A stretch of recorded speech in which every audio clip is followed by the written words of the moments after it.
মুসলিম শরীফের 300 নম্বর হাদিসের বর্ণনাকারী নবীজির সাহাবা হযরত আনাস ইবনে মালিক রাদিয়াল্লাহু তাআলা তিনি বলেন, আনাস ইবনে মালিক রাদিয়াল্লাহু তাআলা قال আল্লাহর নবী সাহাবা হযরত আনাস ইবনে মালিক রাদিয়াল্লাহু তাআলা বর্ণনা তিনি বলেন, আন্না রাসূলুল্লাহ সাল্লাল্লাহু আলাইহি ওয়া আলিহি ওয়াসাল্লাম قال হযরত আনাস রাদিয়াল্লাহু তাআলা বলেন, আল্লাহর নবী বলেন, উতিতু বিল বুরাক, আমার নিকট বুরাক নামে একটা বাহনকে আমার নিকট আনা হলো মেরাজে নেওয়ার জন্য। যেই বাহনটা তার নাম হলো বুরাক। ওই বুরাকটা কেমন ছিল? বলে এটা ছিল একটা সপুষ্পদন্ত, একটা এরকম সাদা বিশিষ্ট একটা প্রাণী। আমরা দুনিয়াতে যে গাধা দেখতে পাই, ওই গাধা থেকে এটা একটু লম্বা, এবং কচ্ছপ থেকে একটু ছোট। গাধার থেকে লম্বা, কচ্ছপ থেকে একটু ছোট, এরকম একটা প্রাণী, তার নাম হলো এই প্রাণীটার নাম হলো বুরাক। আল্লাহ নবী বলেন, বুরাকটা আমার নিকট আনা হলো। নবীজি বলেন,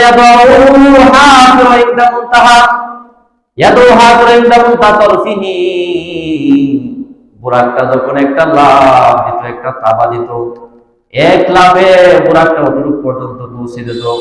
আমরা মানুষেরা সামনের দিকে দৃষ্টি করলে আমাদের দৃষ্টি শেষ প্রান্ত দিয়ে গাড়ি গিয়া পড়ে। বুরাকটা এক লাফে এইখানে গিয়া তার লাফটা গিয়া থাকি যাইতো। এক লাফ দিয়ে বুরাকটা এতটুকু পর্যন্ত চলে যাইতো। এটার নাম হলো বুরাক।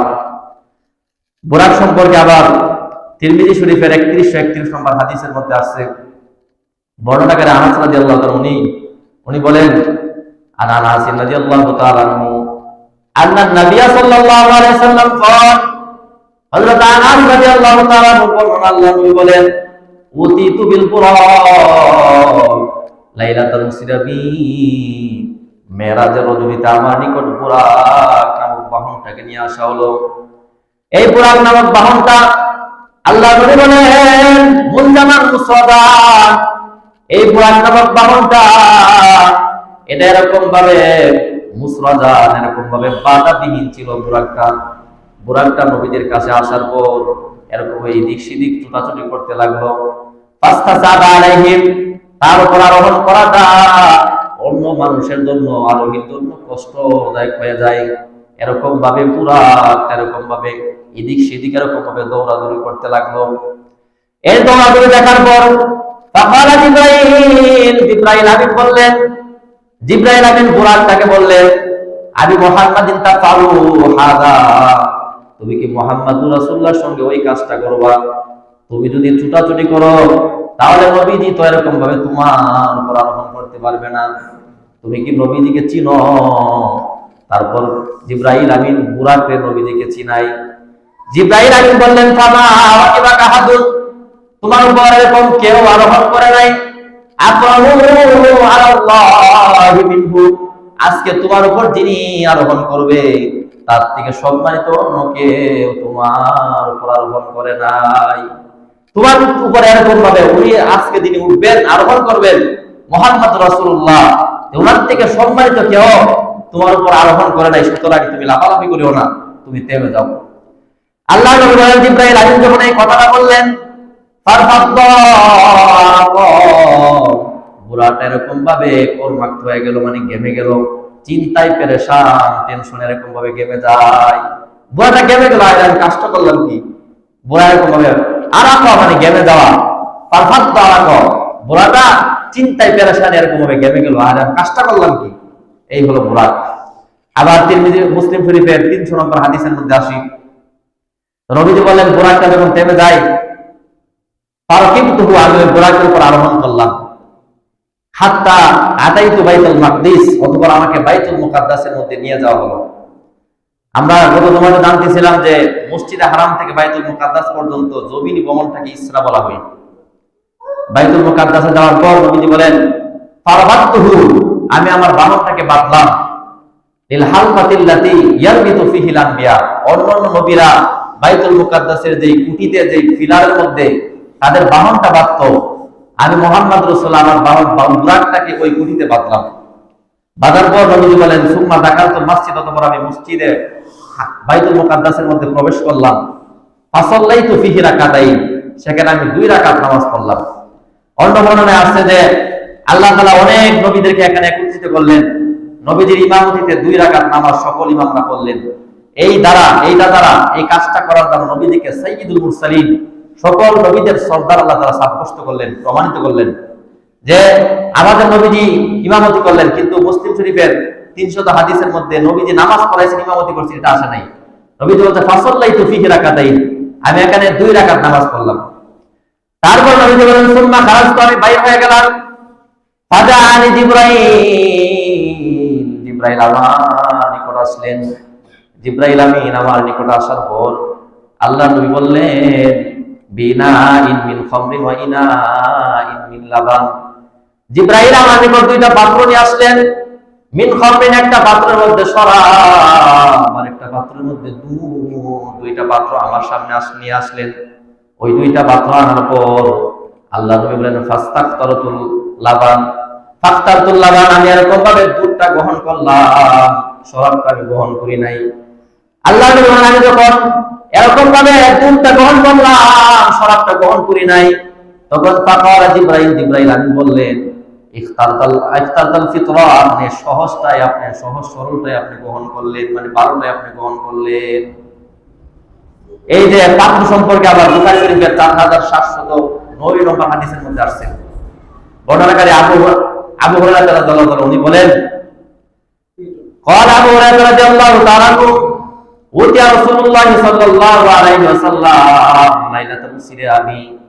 হযরত আবু হুরায়রা রাদিয়াল্লাহু তাআলা বর্ণনা, আল্লাহর নবী বলেন আল্লাহর নবী নিকট মেরাজের রজনীতে নিয়ে আসা হলো বিলিয়া বিকদাহাইনি, 2টা পেয়ালা নিয়ে আসা হলো।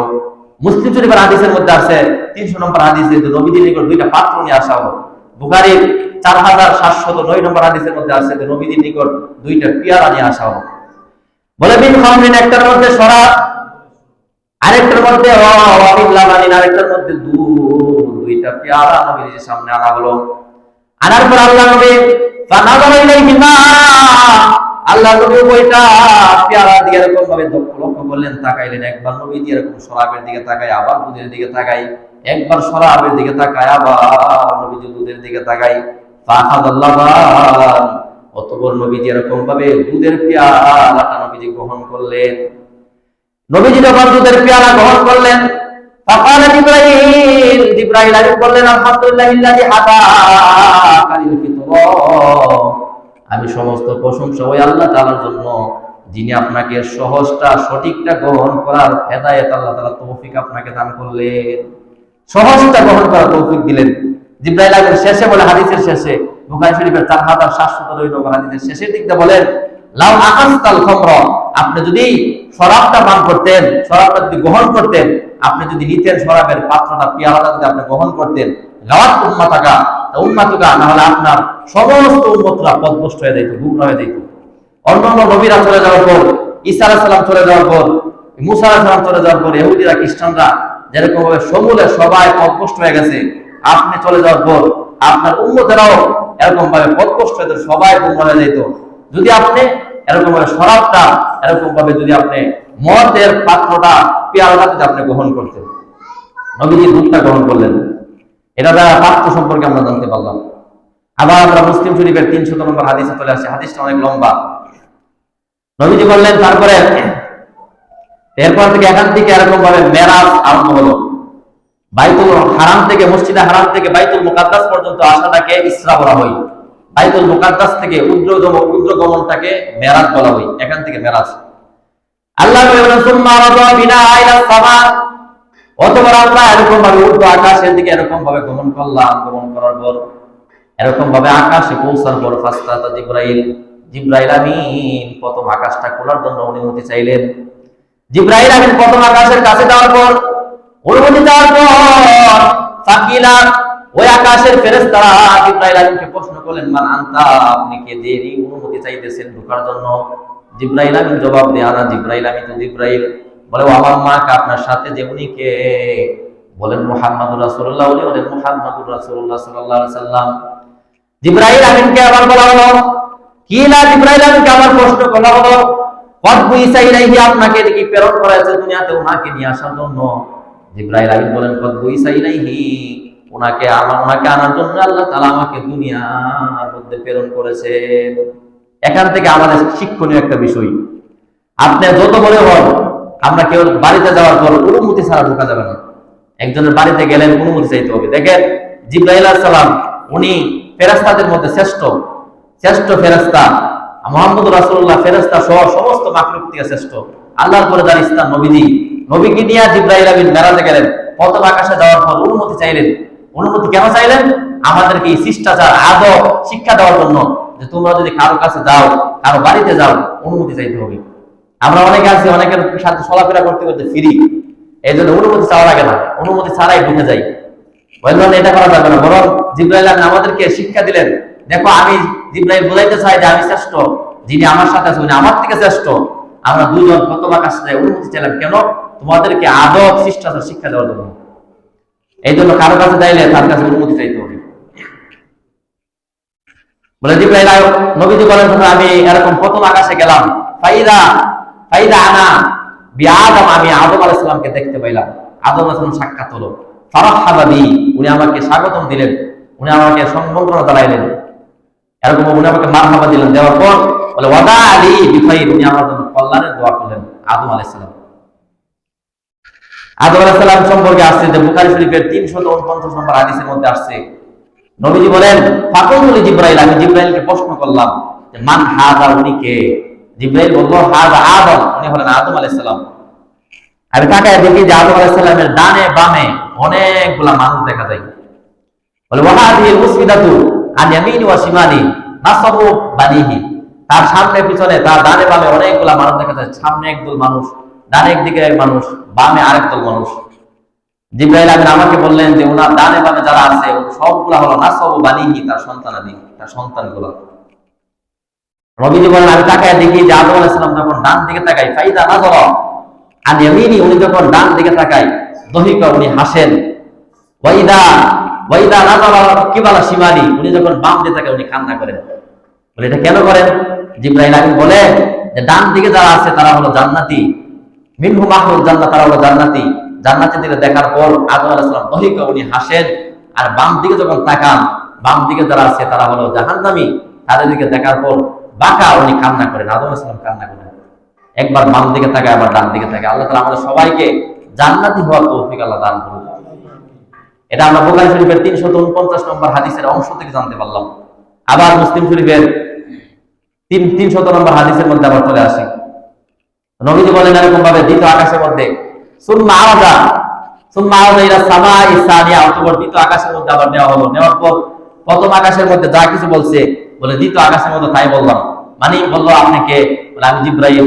আপনার সাথে কে? বলে মুহাম্মদ রাসূলুল্লাহ। বলে আপনাকে প্রেরণ করা হয়েছে? কদবুইসা ইলাইহি, আপনাকে প্রেরণ করা হয়েছে উনাকে নিয়ে আসার জন্য? বলে হ্যাঁ, কদবুইসা ইলাইহি, আমাকে প্রেরণ করা হয়েছে উনাকে নিয়ে আসার জন্য। বলে প্রত্যেক আকাশের মধ্যে, এটা বলবো না হাদিসের অংশটা, যে প্রত্যেক আকাশের মধ্যে জিবরাইল আমিনকে এরকম প্রশ্ন করা হয়েছে আপনাকে, আপনার সাথে কে? আপনাকে কি প্রেরণ করা হয়েছে উনাকে নিয়ে আসার জন্য? জিবরাইল বলেন প্রত্যেকটা আকাশের মধ্যে এরকম উত্তর দিলেন। বলে দ্বিতীয় আকাশের মধ্যে নবীজি বলেন ফাইদা আনা, দ্বিতীয় আকাশে যাওয়ার পর ফাইদা আনা ঈসা ইবনে মারইয়াম ওয়া ইয়াহইয়া ইবনে, দ্বিতীয় আকাশে যাওয়ার পর আল্লাহর নবী বলেন দ্বিতীয় আকাশের মধ্যে যাওয়ার পর এরকম ভাবে আমার দুইটা খালাতো ভাইয়ের সাথে দেখা হয়ে যায়। একজন হলো ঈসা আলাইহিস সালাম, আরেকজন হলো ইয়াহইয়া আলাইহিস সালাম। ঈসা নবী, ইয়াহইয়া নবী দুজন আমাকে সম্বোধনা দিলেন, আমাকে স্বাগতম জানালেন। ওয়াদানি বিখাইর, দুজন আমার জন্য কল্যাণ দোয়া করলেন দ্বিতীয় আকাশে। তৃতীয় আকাশে যখন গেলেন, নবীজি বলেন সুম্মা আওযা ইলা সামাই সালিসা, তৃতীয় আকাশের মধ্যে যখন আমরা গেলাম, যাওয়ার পর জিবরাইল আমাকে আবার প্রশ্ন করলেন আপনাকে, আপনার সাথে কে? আপনাকে প্রেরণ করা হয়েছে ওনাকে নিয়ে আসার জন্য? কদবুইসা ইলাইহি, আমাকে প্রেরণ করেছে নিয়ে আসার জন্য, এটা বললেন। বলার পর নবীজি বলেন ফাইদা আনা, আমি তৃতীয় আকাশের মধ্যে ইউসুফ আলাইহিস সালামের সাথে সাক্ষাৎ হলো। নবীজি বলেন ইউসুফ আলাইহিস সালামকে যখন দেখলাম, আমার মনে হলো আল্লাহ তাআলা দুনিয়াতে যত মাখলুকাতগুলো সৃষ্টি করছেন সমস্ত মাখলুকের অর্ধেক সৌন্দর্য দিয়ে ইউসুফ আলাইহিস সালামকে আল্লাহ সৃষ্টি করছেন। এত সুন্দর ছিলেন হযরত ইউসুফ আলাইহিস সালাম। তৃতীয় আকাশের মধ্যে ইউসুফ আলাইহিস সালামের সাক্ষাৎ, চতুর্থ আকাশের মধ্যে যাওয়ার পর এরকম ভাবে হযরত ইদ্রিস আলাইহিস সালামের সাক্ষাৎ হলো, পঞ্চম আকাশে হযরত হারুন আলাইহিস সালাম। সবাই আমাদের নবীজির জন্য এরকম ভাবে ওয়াদা আলী বিখাইর, নবীর জন্য কল্যাণের দোয়া করলেন। ষষ্ঠ আকাশের মধ্যে হযরত মূসা আলাইহিস সালামের সাক্ষাৎ হলো। সপ্তম আকাশে যাওয়ার পর আল্লাহর নবী বলেন, ফাইদা আনা ইব্রাহিম আলাইহিস সালাম, আমি তাকায় দেখি আমার পিতা হযরত ইব্রাহিম আলাইহিস সালামকে। উনি এরকম ভাবে যে মুসনাদিন বিজহরাহু মুহসাদিন জহরাহু, উনি ওনার পিঠটাকে ইলা বাইতুল মামুর, বাইতুল মামুরের দিকে টেক লাগায় উনি বসা। বলে বাইতুল মামুরটা কি? বলে বাইতুল মামুরটা হলো আমাদের কারো গিলাফ বিশিষ্ট যে একটা ঘর, কাবাঘর। কাবাঘরের সরাসরি উপরে, একদম উপরে, সাত আসমানের উপরে একটা ঘর আছে, বাইতুল্লাহ আছে, একটা কিবলা আছে, ফেরেশতাদের কিবলা, এটাকে বলা হয় বাইতুল মামুর। বলে বাইতুল মামুর, সপ্তম আকাশের বাইতুল মামুরের দেওয়ালের মধ্যে উনি টেক দিয়ে বসা। আল্লাহ নবী হাদিসের মধ্যে বলেন, বলে বাইতুল মামুরটা কি? বলে বাইতুল মামুরটা এটা এমন একটা ঘর যে ওয়াই ফাইদা হুয়া ইয়াদখুলুহু, ফাইদা হুয়া ইয়াদখুলুহু সাবউন আলফা মারাক। প্রত্যেকদিন কুল্লা ইয়াউমিন, প্রত্যেকদিন ৭০,০০০ ফেরেশতা ওই বাইতুল মামুরটাকে তাওয়াফ করে। বলে লা ইয়াউদুনা ইলাইহি, তারা পরবর্তীতে আসার কোনো সুযোগ পায় না। মানে একবার তাওয়াফ করে যাওয়ার পর তারা আর এখানে আসতে পারে না। এখান থেকে বোঝা যায় যে ফেরেশতা কত সংখ্যক, লক্ষ লক্ষ ফেরেশতা আল্লাহ তাআলা তৈরি করলেন, সৃষ্টি করলেন, যে একদল ফেরেশতা যখন এরকম ভাবে তাওয়াফ করে চলে যায়, লা ইয়াউদুনা ইলাইহি, তারা পরবর্তীতে আর আসার সুযোগ থাকে না। ৭০,০০০ ফেরেশতা, আপনি একটু চিন্তা করেন, একদিন ৭০,০০০ ফেরেশতা আসছে, এরা চলে গেছে, এরা কিয়ামত পর্যন্ত তারা আসতে পারবে না। তাহলে ফেরেশতার সংখ্যা আল্লাহ কত তৈরি করলেন। বলে ফেরেশতারা এরকম ভাবে আসলেন, আসে তৈরি করতে, এরকম ভাবে তাওয়াফ করতেন। এটা হলো বাইতুল মামুর, বাইতুল মামুরে টেক দিয়ে গেলেন বসা। ইব্রাহিম আলাইহিস সালাম সম্পর্কে আছে, ইব্রাহিম আলাইহিস সালাম আমাদের নবীজি একটা আমল শিখিয়ে দিয়েছেন। এই আমলটা বলে আজকে আলোচনা শেষ।